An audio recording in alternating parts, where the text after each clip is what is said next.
Congressman, I mean, I think, I'm guessing there are a lot of people out there watching this, hearing you saying no to a lot of the solutions that people are talking about.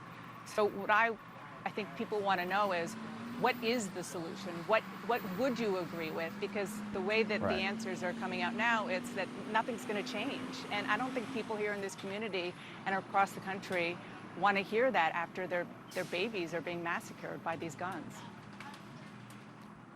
Well, I think what needs to change is the things that would have the most immediate and succinct effect and tangible effect on these things. And that's actual security at a school.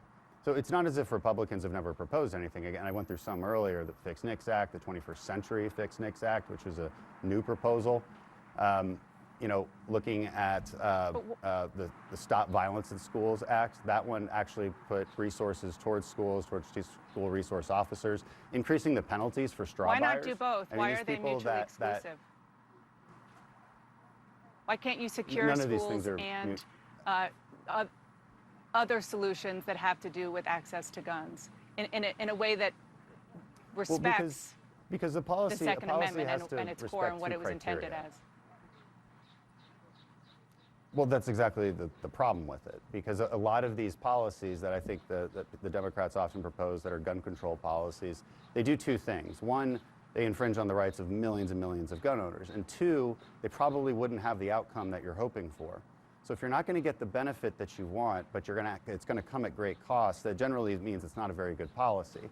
Again, that's why I go back to hardening schools, because it should be fairly easy to afford. We can look at data. We could have this discussion for a while, but the correlation between gun ownership and gun violence is not very strong. It's not as strong as a lot of people tend to believe it is. You know, you have states like New Hampshire and Midwestern states that have extremely lax gun control. Congressman, it sounds like you're saying that guns in this country are not a problem. Is that